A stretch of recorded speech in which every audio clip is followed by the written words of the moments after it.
Hey, welcome back to Sister Brunch with me, Fanshen Cox. And me, Anya Adams. Sister Brunch is a podcast about Black women plus striving and thriving in media, entertainment, and the arts. And we cannot wait to share more stories with you over the next few weeks. Let's do it! I am so excited about today's guest. Her name is Anne-Marie Fox. And just a little bit about Anne-Marie.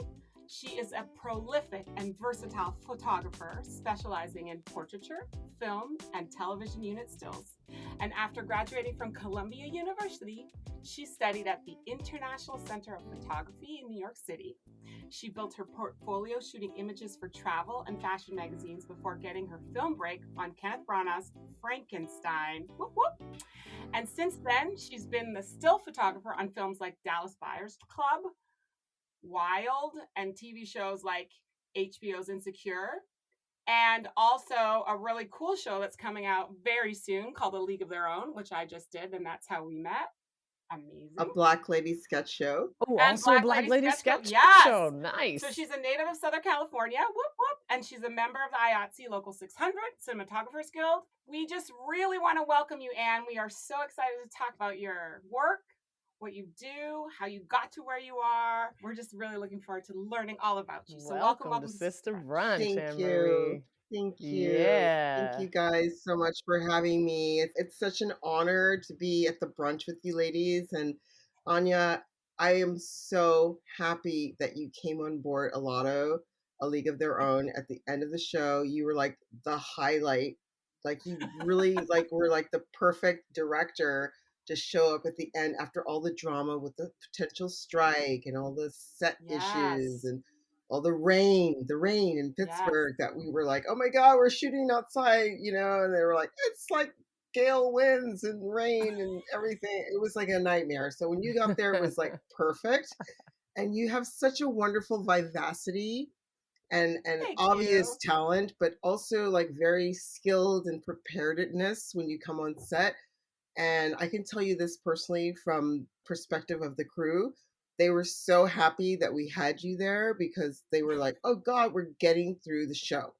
Because previously it was kind of like, oh my God, we're not prepared. So when you showed up, it was like really a blessing. And I just love that your energy and your sort of like, you're just so like wonderful and like outspoken, and that was Anne-Marie, this is about you. Oh, I'm sorry. You gotta stop, girl.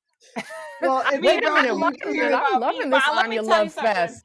Coming to set and seeing a Black female on set photographer, never, ever. I've been in the industry since 2000. 2000. Really? 21 years. I have never worked with a Black female still photographer. My goodness. I feel like, thank you for saying that, and I feel that really that boosts my morale a lot because I was a born photographer. I think we had a conversation on the baseball field one day, and I was like, I was born with the eye, and you were like, that's awesome. And it's really true. It's like God blessed me with this eye, although I struggled for years to find my calling, but I was always taking photos. But ironically, I never even thought like, this is my destiny. I just thought like, this is my pleasure. This is where I find my own personal means of communication. And then throughout the years, after going through college and everything, and I finally realized when people started telling me at ICP, International Center for Photography, like, you have an eye, you have a gift, and you should pursue this as a career, because I wanted to be a writer. That was, and I still want to be a writer. I have so many stories in my I have put it out there, sister. Put it out there, and that's my act 3. But right now, when I saw you and you were kind of like so inquisitive about who I am as a Black woman on set, Anya, I was so happy that I got to express the little, bits and pieces of who I am and how I got there and how you saw me, how we met on a set, because of the passion and the heritage and the destiny. And I feel that if anyone has any dream or any like proclivity to a certain art form, they should pursue that because I spent many years like sort of like Mm, wondering like what's going to come of me? How am I going to like Mm-hmm. put my stamp on the world? How am I going to leave a legacy? What Mm. talents do I have? How can I implement those talents? And when I decided after doing Frankenstein in 1994, wait, yeah, Anne Marie, go back a little bit because you can't just be like, after worked with Kenneth Branagh, how did Yeah. you get to that job? And but also thank you for sharing about that importance of going from something that you love doing, but people telling you have a gift for it that you can actually turn into a job. So once you went from knowing it was just something you loved to actually being professional and getting paid for it, what was that moment? well, it's sort of a personal story because I was dating an actor at the time who was a producer on the Kenneth Branagh project, and it was like Mm, Francis Ford Coppola production as well. And we had a breakup, and we were broken up for 2 years. And my ex was like, "I want you back," and I was like, "Well, you're gonna have to fight for go me." And ahead. he's like, "Well, how can I get her back?" And so he appealed to me through my photography. Mm, He was like, "Come to London." I was living in Paris at the time. He's like, "It's only like an hour flight. Just come to London, do this job. We'll pay you well, right? And you'll experience this whole nother realm, this very like specialized mm. career as a photographer." And I was like, "Why not?" And I know he wants me back and everything, but I was like, "Photography involved? Okay, I'm Yes. there." And so, without revealing my ex's name, because he's quite famous Look, guy, wait a and I don't minute. want to. Okay, well, when we turn this off, we need to know, but Anne-Marie. go ahead. I will tell you later. He's world famous, and he was wonderful to sort of approach me in that respect about my Mhm. art because Yeah. I was struggling still. I was fledgling. I was sort of like in Milan, living in Italy at the time before I moved to Paris, working on my portfolio after college and after ICP. It was an opportunity for me to sort of showcase my talent. Was it specifically did he say you're going to be the on-set photographer on this Kenneth Branagh film? I actually wasn't the on-set photographer because it was a Sony production, but he hired me through his production Smart. company, which was involved in the production.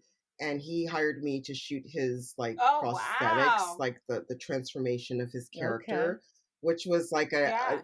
it was pretty extensive. I mean, he was Yeah. becoming like the actor and turning into Frankenstein. Oh, I And so think it we was might be able to basically getting guess up who at this 4 is. a.m.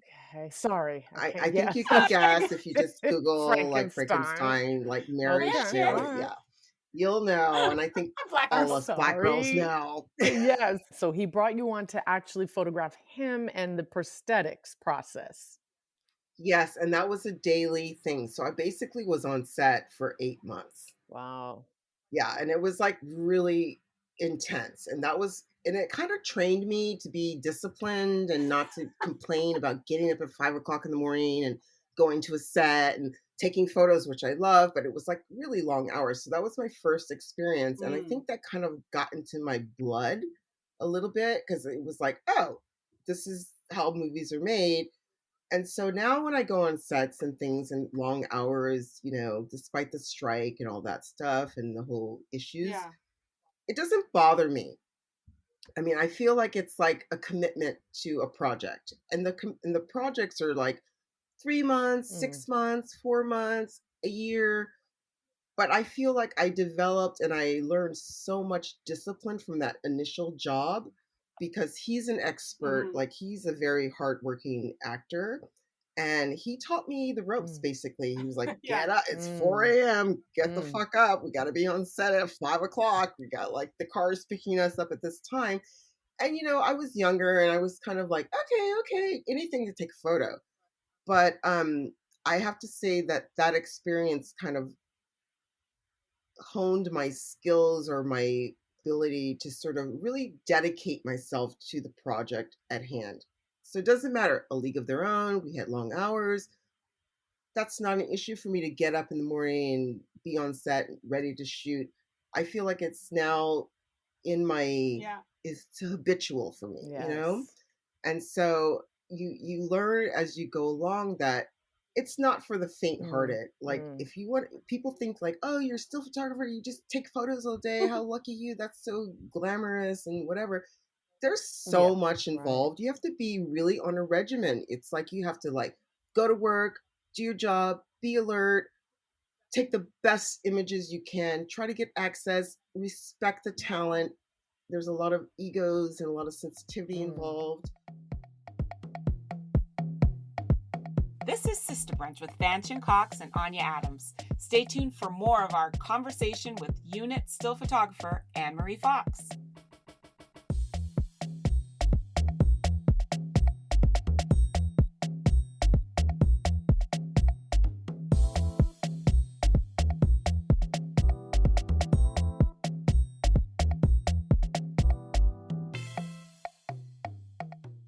And we are back. Here's more of our conversation with Anne-Marie Fox.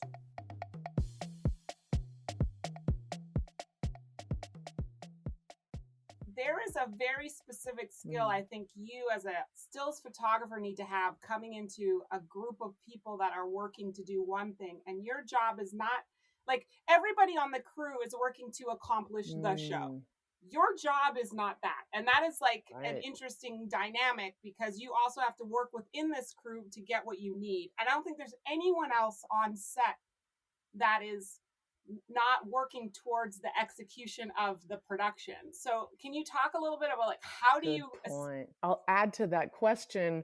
Why do we have a set photographer? yeah, What happens with the work that yeah, with the pictures you take? Well, I can answer your question firsthand. Is the still photographer is there to not only document and replicate what's being Hmm. filmed for the studios so that they have a still image of every scene, Yeah. ideally given access. And I also just think out of the box a lot, and I do a lot of behind the Nice. scenes as well, because I want to also, when I present my imagery, my media to the studios, I want them to feel like they're actually on set. Love it. And they love that. Mm. They love, they're yeah, like, oh my God, I yeah, actually feel like I'm on set with you. And I see the process in action. And then I like, and the way I shoot is like, I'll take blocks of time. Like I'll shoot like the scene and then I'll walk away and I'll shoot behind the scenes, but I make it blocks so that when they're viewing it, it almost is like a oh film, interesting, a Wonderful. film of Oh, stills. wow. And so that's how I approach the work yeah, because that's how the days go. Hmm. That's how the days present themselves to me. And I always have to have my eyes on, and I'm an observer basically. As a still photographer, you're basically observing to capture the actual scenes that are being filmed within my access ability Hmm. to achieve access. But then also when I don't have access, yeah, I will go off on my own and shoot the behind Mm. the scenes. Or I'll just wander off or turn my, just find some other beautiful image to capture because that process too, I think the studios appreciate knowing what it yeah, looks like to be because they're stuck in an Yeah. office, they're at home and like remotely Yeah. these days. And they appreciate knowing like, oh my God, okay, we have a great block of yeah, stills. She got that scene. Yeah. But then obviously if I don't get another scene, I'm not going to stop working. I'm still going to go out and take behind the scenes stuff because I want them to see like this is mm, my reality and I'm sharing the Wow. reality with you. So when they get the media on a day-to-day basis, they're just like, "Oh my God, this is wonderful. We have this, we have that." And then they get Hmm. to a certain, a frame 300,000 or whatever, and they're like, "Oh, great, she's oh, back on set and she's doing the stills again." And then Mm. if when I shoot as much as I can, I try to deal with coverage. I do things with the actors if they're like accommodating. I can get some nice little stuff with them like on their own, and then I go back to doing behind the scenes because I'm there all day and I don't yeah. like sitting around idle. Photography is my passion. So it's like I'm not going to sit there and be like, okay, well, I'm just Hmm. going to go to Crafty now. I love that, but I want to know how you navigate that world because you're stepping into a space that, again, you are not working the same direction as everyone. So a lot of times, like I see the still photographer has to negotiate with the A camera operator to get up by camera to be able to get good pictures. Like, what is your process when you come onto set in terms of creating a space Mm. for yourself, for you to be able to work? Do you know what I'm saying? Well, I think that's why I think it's a very people person oriented Uh-huh. career. You have to have good people skills. And I Right. always try to ingratiate myself Yeah. with the camera department. We're under the same umbrella of Local 600. Some camera operators a Mhm. little bit like territorial, and Mm. I have to respect that because their job is like obviously more important and crucial to the filmmaking than mine is. I have to be very inventive about like not just friendly and making sure that people know that I'm there to do a job. That's also Right. important to sell the show Mm. because stills, believe it or not, and no one ever thinks about this, the still imagery is the Right. first image you see Yeah. before the show comes That's out. my point. Absolutely. So That's, I yeah, have to make sure that absolutely. I'm accomplishing my Yep. goals Yeah. for the studio without being obnoxious. Yeah. I don't have to get every friggin' like I don't have to get every Yeah. Mm-hmm. scene, but I have to get the crucial Yep. scenes. And when I have an opportunity to do it, I have to get in there Yeah. and be discreet as possible, like fly on the wall concept. And also just make sure that the camera department is comfortable with me. I think I'm pretty like easygoing and down low and Yeah. not too aggressive. I'm not like, hey, get Mm-hmm. out of the way. I really try to slip in there and try to find a spot. And but the thing is, like, I need to also have enough of a space to get a really crisp, Yeah. clean, awesome image. And Yes. that doesn't mean me standing on one leg. And sometimes it becomes an uncomfortable situation if the camera department, the A or B or C or D camera operators are kind of like, I'm territorial, get out of the Yeah. way. I have a job to do as well. So I Yes. have to be more Mhm. accommodating in terms of personality and like graciousness, Mm-hmm. and that's fine because that's what it's because I'm here to to please people. I just want everyone to get a Yeah. product Yeah. that they can use to sell the show through my eyes, but a beautiful image. And I want to give Yeah. the studio options. I want to give them options. And so I try my best, but I also know when to step back and get off Right. set and walk away and take a I love break it. and Well, let that's, the camera I department really, have Yeah. their space. But it's Yeah. not yeah. easy always. It depends Yeah. on the No. camera department. I just wanted our listeners, those who aren't familiar with this role or being on a set for that matter, of how integral this is to, especially to kind of the final product. So anytime you Yeah, see a absolutely. Yeah. poster for a film or a TV Yes. show or anything, that is the still photographer that took that. Or it's Yeah. inspired by an image the still photographer took, and maybe Right. the studios go and do like a gallery Sure. shoot. On this particular show that we did, Anya, Amazon was like, we want you to do the gallery. And I was like, wow, impressive. And so we took 2 days to shoot all of the lead actresses on like a site, Wow. and they were very dedicated to that. And our producer, our photo producer, flew out from New York and she made it happen. Rachel Roth, she's amazing. She's such a baller. I Nice. love her, and she really made it happen. But basically, for me, it was just another sort of aspect of photography. So it wasn't like I was like, oh my God, I can't do studio work because that's actually the really easy for me because I don't have to worry about like access and stepping on Lighting. people's toes and Yeah. Mm-hmm. oh my God, Yeah. people crossing the friggin' frame and all this stuff. It was very controlled Nice. environment. So I love doing gallery work. Nice. That's awesome. And Amazon gave me that opportunity on this show. I think that also for other photographers to be aware of is that your role Mhm. is you have to be so adaptable. You can't be like, this is where I'm going to be and this is what it's all Mm. about. You have to think outside of the box and also just think about the artistry of the photography. So if you can't get access to a particular scene, go do some still lives. Mm-hmm. Shoot Mhm. like the little, Coca-Cola Mm. bottle or the baseball in someone's hand, Mm. or something that's still like Mhm. emblematic of the show, Right. but don't stop shooting. Don't be Mm. idle. Don't Mm. sit around on an Apple box thinking that there's not anything for you to do because you don't have access to a particular scene. You have to always I I can't speak for others, but I go into a set and I always there's Yeah. a bevy of photo opportunities. you want to get what the studio Mm-hmm. requires and needs and Mm-hmm. demands. And on this show, they didn't even give Yeah. me a They just list. They knew were just you. like, They're like, go do she's your got thing. this. Because I've worked with Amazon Nice. like 6 times before. So they know my work. So they know they're going to get everything and more than they could possibly want. Oh, I'm missing. But you have to always, it's not like a lazy job. It's Mm. not like for the faint of heart in terms of like, oh, I can't get access and now I'm going to go sulk in the corner. Fuck that. You have to just go find other images. In the times that you don't have access to a set or whatever, for whatever reason, there's other opportunities to capture the essence of the show. Love it. And those Right. images might come in really handy down the line for the studio when they're like, oh, we weren't even thinking about this sort of like image, but Yep. here it is. And we can use that image to create like a poster image or like a key art idea or something. So you have to work within your boundaries, but also be inventive and Mm. also be creative and not step on toes and Mm. and let people know that also Yeah. you're there for them. Like for Anya, you know this about me.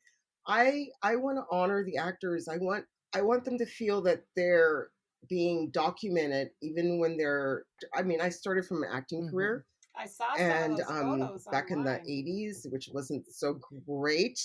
Yeah. Yeah, but it wasn't so great for black actresses in the 80s. So I kind of gave up that career because I was like, I don't think I'm going to leave that big of a legacy if I can pursue this career Hmm. in the times. Maybe now it's much better. But at the time, I was like, there was like the Cosby Show, and Mm-hmm. there was like, I don't even Yeah. know what else Slim there was. pickings Yeah. for There wasn't black much. actors. Yeah. Yeah. It was slim pickings back then. And I was like, and Lisa Bonet got all the roles. Mm-hmm. And I was happy for her, but I was like, I don't want to be like, like B actress doing some crazy shit that nobody ever sees. And then I had this talent as a photographer, and I was like, well, let me pursue that. Well, so Anne Marie, I want to actually, speaking of being a Black actor, and now fortunately, we're finally starting to talk about lighting for Black actors, right? And all of our various hues. And so, would you talk about what that has meant for you? Oh my God, I have great insight for you. Nice. I worked on several films, even like, Insecure and Hmm. all of that, where they have like different like shades of Yeah. brown and white and color, just like Yeah. complexions. And what I do is I set up my cameras in a mid range to sort of accommodate the scope of color Nice. spectrum Yeah. so that everybody looks right because I can't control the Right. lighting, but I can control if something's underexposed. And I don't want my people, so to Yes. speak, Yeah. to come out looking darker than they Hmm. are or lighter Hmm. than they They are. are. I want them to look like authentic. And this is a tricky conversation or tricky way of like discussing it because I don't want to like sound racist or anything or like I'm like biased. But I always sort of refer to the darker Uh-huh. skin Yeah. tone to get the right lighting Right. tone because we've heard it, we've seen it in movies a Right. million times where it's like, I can Yep. barely see that person. Yep. And you can't do that. You have to learn how your camera Yes. works. That's another technical aspect of the career is like you have to know how to set up your camera settings so that people are like sort of balanced. So Yes. you find a mid-range, and I think a lot of photographers don't think about this, but it's doable. You find a mid-range in the color spectrum and the lighting and the exposure so that everybody Yeah. looks authentic, Right. like as they should Yep. look. You can't just shoot it for a light skinned Right. person. You can't just shoot it for a dark skinned person Mhm. because everyone has to look like they're in the same. Mhm. If there's two different Yeah. nationalities in a frame, Yeah. and I have to do that. That's another aspect of the job. You have to know your cameras. You Hmm. have to know how to work Yeah. exposure. You have to also be able to go online at the end of the day, which I do every day. I do my editing at the end of every shoot day. Even if we shoot 14 hours, I Mhm. go home and I do my edit for 2, 3 hours. I do it every single Wow. day, every night after wrap, because I want the studio to get their media the next Yeah. morning. I don't wait 2 weeks like some Mm, photographers do. And I also do that because I don't want that phone call from the studio like, mm, where's my media? I just add those 2 or 3 days onto my work schedule and I get it done. So in the morning, I can wake up and go back to set with fresh wow. eyes and knowing that I've completed my work for the previous day. But I also set up my camera. And also, when I'm editing at night, I can do a little highlighting or Yeah. play with a little. I don't do a lot of photoshopping at all. It doesn't require that because the lighting's so beautiful on set. We have great DPs. But if the lighting's a little bit off, I'll push a little highlight here Yeah. to make, Mm-hmm. an actress look a little brighter or like how I saw her if it's a little bit underexposed. And that's what Right. I feel is my responsibility as a photographer too, to make the actors, the talent look their best. I'm not going to present anything to a studio where anyone looks like compromised and not looking their best because the Right. studios, I don't know who their editors are. I don't know if Right. they're like conscientious about that stuff as Yeah. much as I am because I'm a stickler for perfection. And it's just for me part of the job and also part of my reputation to present the best image of the talent. I feel like what is standard for you is definitely not standard for most on-set photographers, Yep. and your standard for Yep. yourself is so much higher. And I think people just, Yep. again, I would say I take a moment to just like acknowledge how hard Black women work in this world and Mm, all jobs. yep. Their baseline is so much higher than the average person. You just have to do better. Right. Well, I can tell you this, Anya, Lee Daniels gave me my first big break Oh because he wow. hired me on 4 films starting with Tennessee. Oh. And then I did Precious and I did The Yeah. Butler and I Mm-hmm. did like Paperboy with him. He said to me Yeah. before he ever saw my photography, he hired me. And then I did a whole movie and he was like, "Hey, I haven't even seen your Yeah. photography. I don't even know if you're good or bad." He goes, but then throughout the years, he said to me, he goes, "You know what? In order for you to make a difference and to make a name for yourself in this career, you're gonna have to shoot multiple images. Don't be lazy," he told me. And he goes, "Shoot to your heart's Mm, desire." And he goes, "And just make sure that you have more than they could Yeah. ever right. want or Yep. expect from you." And that has stuck with me throughout the years because it's true. That's why HBO loves me. They're like, "We have so much That's Yeah. so Yeah. volume of true. photography, we don't even know what to do with Yes. it."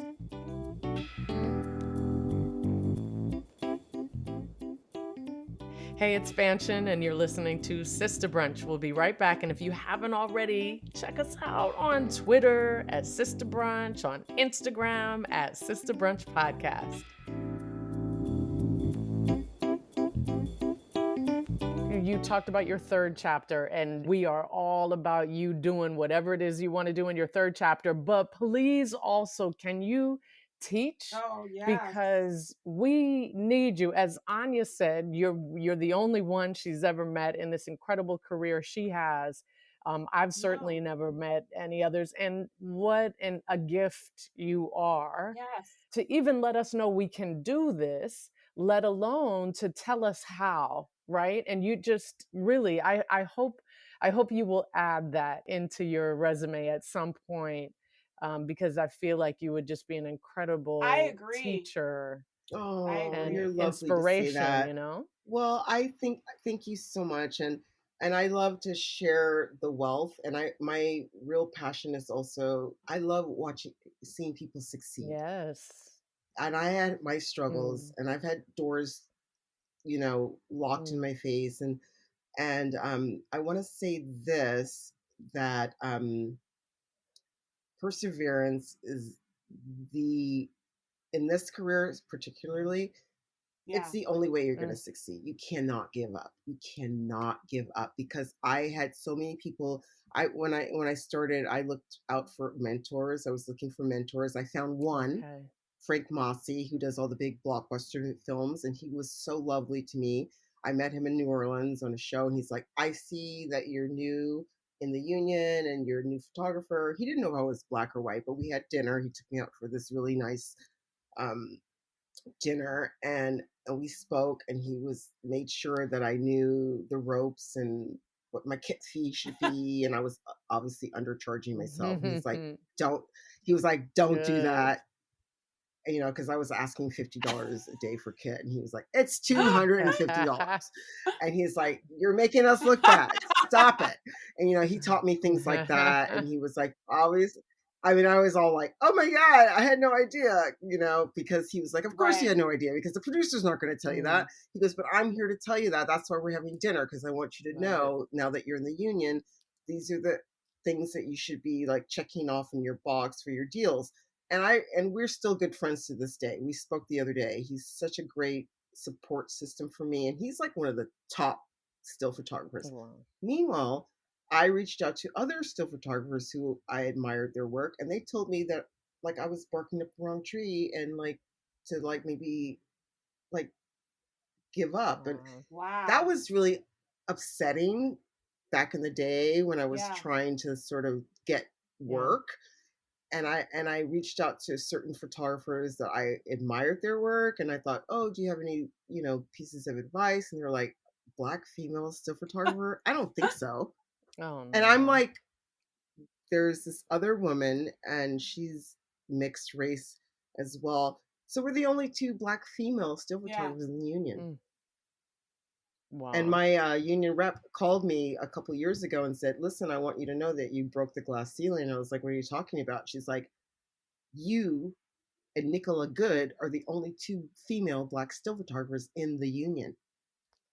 There's and with the men, there's only 5 of us. There's only 5 of us in the union. There's 3. How many still photographers are in the union? Like 1,500, but only like maybe 500 work. Still, 500.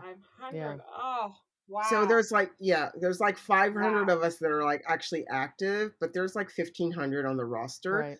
And then there's 5 Blacks, like 3 Black guys and me and Nicola Good. And it's kind of like a pity, because I don't know if our community or our culture is not aware that this job exists, especially if they're photographers, or I don't know if they just haven't been given access to the opportunity. Listen, Anne-Marie, we about to use you to tell so many Black women and others. Right. You know, really, it is. This is exactly why we do Sister Brunch, to say these are jobs that you didn't know are out here, right? And that you can they're very high paying jobs, and they're very, you know, I have a pension, I have medical, I'm like, speaking of that, since you're going there, would you be willing to tell us a salary range? Yes. Well, right now the range for stills is there's 2 different categories. You can get hired, I guess, in the infancy of a career, like the still rate, which is still decent, or you can get the portrait rate, which is if you're shooting actors and shooting any kind of A-list actor, it's considered a portrait rate. So the portrait rate right now is 70, what is it? It's like 74.93, something like that, an hour. And I asked for 75 because I'm like, I can't be bothered calculating with all of that, right? like, periods and shit. And the kit rental is anywhere from $250 to $300 per day. And then, distant hire, there's all that other stuff that goes in with housing and car rentals and like things like that. But basically the rate, it's like $73.94, I believe. It's great if you have a director or, whatever to hire you on when they're working. Some still photographers are like tight with actors, A-list actors. And they're like, I want Frank Mossy, for instance. Like Frank Mossy does all of The Rock, and he does all those big A-list actors' jobs because he's created a relationship with them. And so they always make sure that he gets hired. They ask for him. But the other route is you have to nurture and develop relationships with the photo producers and editors of the studios. Okay. And that is what I decided a few years ago. I was like, I love that I get to work with Jean-Marc and Lee Daniels, but they're not always working. Right. Yeah. Oh, it did not happen overnight.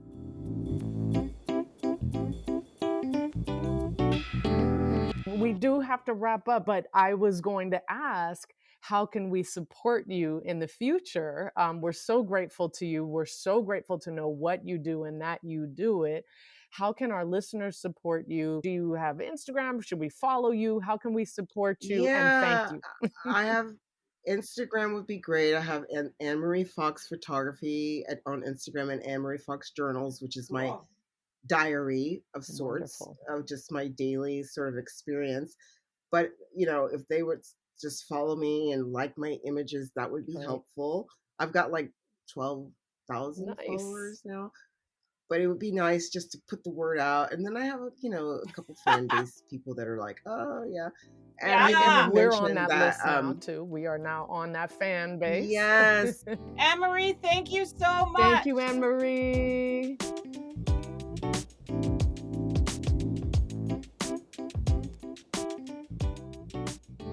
Well, that's the end of our interview. Thank you so much for listening to Sister Brunch with me, Anya Adams, and my girl, Fanshen Cox.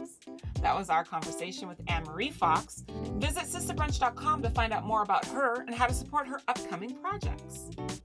And follow us on Instagram at Sister Brunch Podcast. We are also on Twitter at Sister Brunch and on Facebook at facebook.com/Sister Brunch Podcast. Oh, also, y'all, please don't forget, subscribe to the podcast, rate us, review our show on iTunes once this show ends. Your support means everything, and we love y'all for real. Also, interact with us. Send us an email. We're at sisterbrunch@gmail.com. Send us an email. Let us know what kind of shows you want, what kind of questions you want us to ask our guests. Our senior producer is Sanata Lee Narcisse. Our show producer is Brittany Turner. Our executive producer is Cristobal and Sia Buade.